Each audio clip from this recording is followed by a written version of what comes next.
你要去制片？你知道这里是哪里吗？ Westworld. Hey everyone, welcome to Screen Crush and Westworld Season 3. There's a lot of Easter eggs, references, and hints about this season buried in this premiere, so let's get into it. First, let's break down the new opening title sequence. Westworld titles have often had clues about the season that we can't interpret until we've seen the whole thing, but we can see a few allusions here. The first shot looks like the sun rising on a landscape, but as we see in a bit, this is actually an artificial bird flying into the back of a jet engine. Now, I'm guessing this bird symbolizes Dolores, the bird flying into the engine to make the plane crash at the cost of her own life. It's a way of showing that she's using the humans' own machines against them. Then there's this image of a cell dividing with a faded photo of Westworld inside one of those divisions. This is because Dolores' main goal this season is the reproduction of her race. The other recurring image is two mirrored bodies floating toward each other to crack the surface of water. In the first episode, Dolores imitates this motion in the swimming pool. It could also symbolize the host's journey to sentience, grasping toward their higher conscious self. Notice the two fingers touching just like God giving life to Adam, an image used to symbolize host consciousness in the first season. Something hidden in plain sight. The doctor noticed the shape of the human brain. The divine gift does not come from a higher power, but from our own minds. And finally, there's the image of the dandelion seeds flying into the wind and slowly morphing into the AI Rehoboam. This again shows the host reproducing and subverting this AI by becoming a part of its systems. But I'll get into Rehoboam and that symbolism in just a second. The title of the episode is Parce Domine. This is a Latin lyric that means spare Lord, spare your people.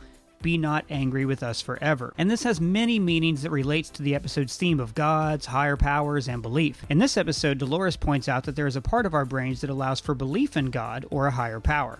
Nucleus accumbens. But of course, now Dolores believes that she and the hosts are new gods. The real gods are coming. And they're very angry.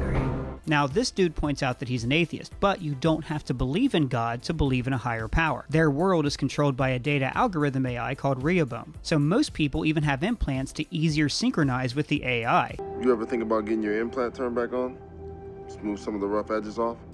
Just like the nucleus accumbens allows humans to believe in God. The name of the AI, Rehoboam, which I'm going to mispronounce a lot, is named after the grandson of King David, who actually ruled Israel when the kingdom fractured into civil war. If you think Solomon would have been a better name, you're right. After all, he was a wise king who kept the nation together. But they mention in this episode that Solomon was the name of the previous AI before this one was built. And since Solomon's son was Rehoboam, this AI is named after his son. It's interesting to introduce the idea of AI reproducing and having children, since that's what Dolores is trying to do this season, populate the earth with her own kind. The origin of a new species. This AI is all over this episode. Literally, these title bumpers are the AI seeing divergences in its algorithm. Also, the visual representation of Rehoboam's algorithm is like a long loop that's been constructed for all of humanity. Rehoboam was also designed by two architects, one public and the other secret. This is much like Arnold and Ford designing the hosts. In both cases, one of the architects has been murdered. I'd already be dead, just like my dad. And you may have noticed a couple hidden details about Rehoboam. One, it's shaped a lot like the host cortexes, implying that it's an outsized version of an artificial brain. Two, the surface of it resembles the lines of a brain, but more importantly, they look like a maze. The maze was, of course, the metaphor for how the host gained consciousness. Now, this maze doesn't necessarily mean that Rehoboam is gaining consciousness. It's more of a symbol that it's creating a complicated, twisting narrative for humans to move within. And it also doesn't mean that this AI is a dictator that's enslaved humanity. It's simply created algorithms to control traffic, climate change, and employment. He said the way the army was run, algorithms, that's the way everything was going to be someday. This system is called a meritocracy, meaning that it places everyone on the merit of their abilities. Fortunately, our strategy group hasn't found an opening. While this sounds like communism, it's actually used to accelerate a form of crony capitalism. At one point, we hear That the game is rigged. In other words, the system is designed to keep the rich richer and the poor just poor enough so they don't rebel against the rich. So now let's talk about Caleb, my new favorite character in Westworld. Caleb is the first human character we've met who isn't associated with the park in any way, and he also hasn't been cruel to any hosts. In fact, his life closely mirrors a host, specifically Dolores. We meet him as he wakes up. He's frequently being interviewed. His military career is sometimes shown with or without uniforms, the way host memories are also unreliable. His daily life is very much like the host story loops inside the park. Like a host, he struggles to break free from this loop. Gotta stick to the plan. Keep fucking climbing.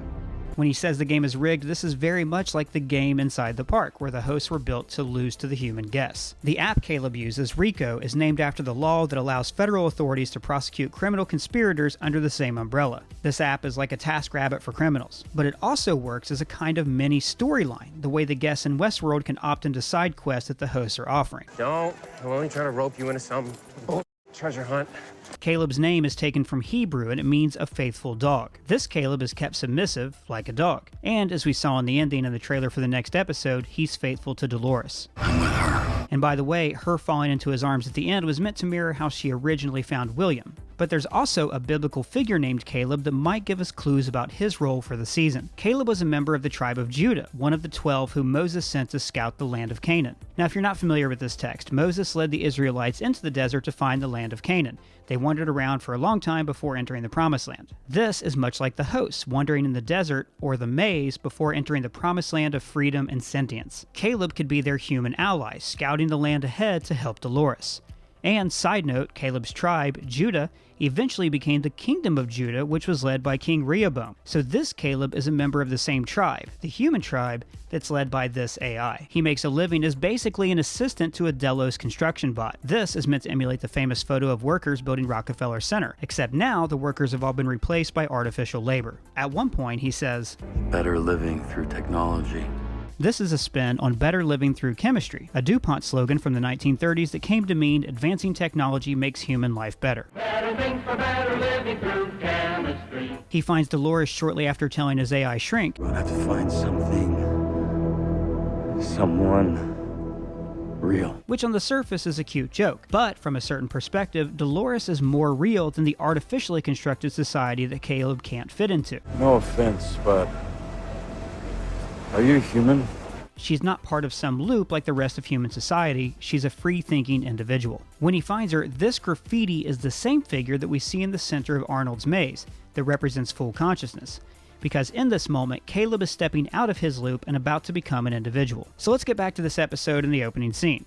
We meet this executive for Insight, the company that owns Rehoboam. When Dolores takes over his house, she activates the flames by the pool. It's a subtle way of saying that she is God and she has sent him to hell. She tells him, I read your book. Meaning that she read his psych profile in the Forge.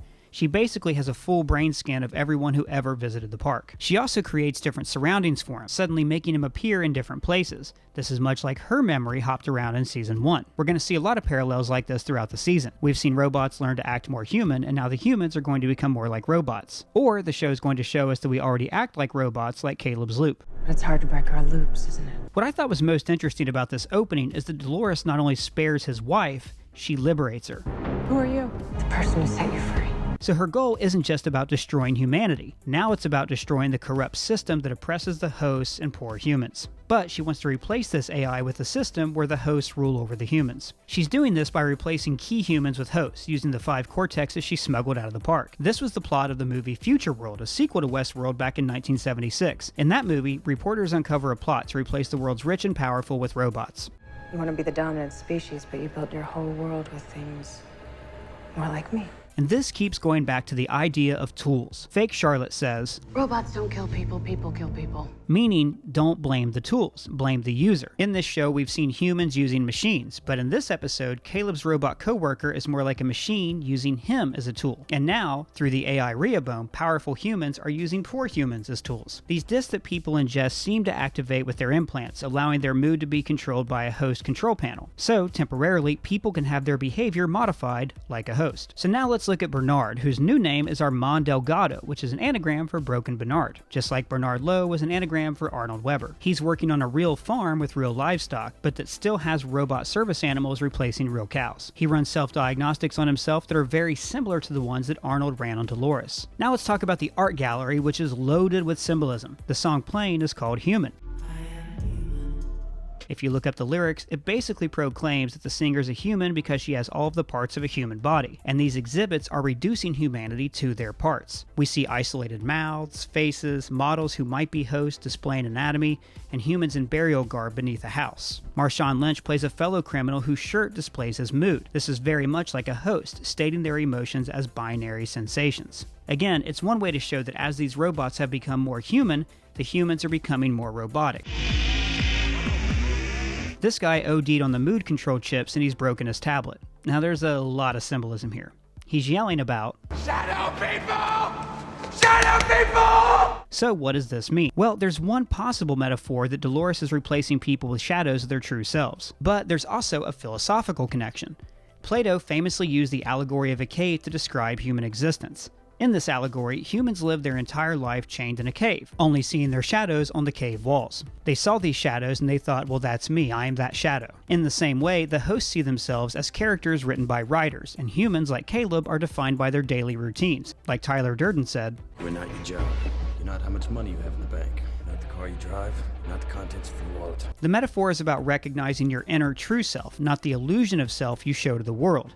In other words, it's about finding the center of your own personal maze. The post-credits scene shows Maeve waking up in a new section of the park, Warworld. It looks to me like this is the actual Maeve with her memories intact and not a Maeve that's stuck in a loop. What do you think? And finally, I want to talk about the brilliant music choices in this episode. The Italian opera at the beginning of the episode is called Il Travorte. These lines are sung by a man who just learned his mother is about to be burned at the stake. In the lyrics, he's pleading with men to put out the fire before he puts it out with their own blood.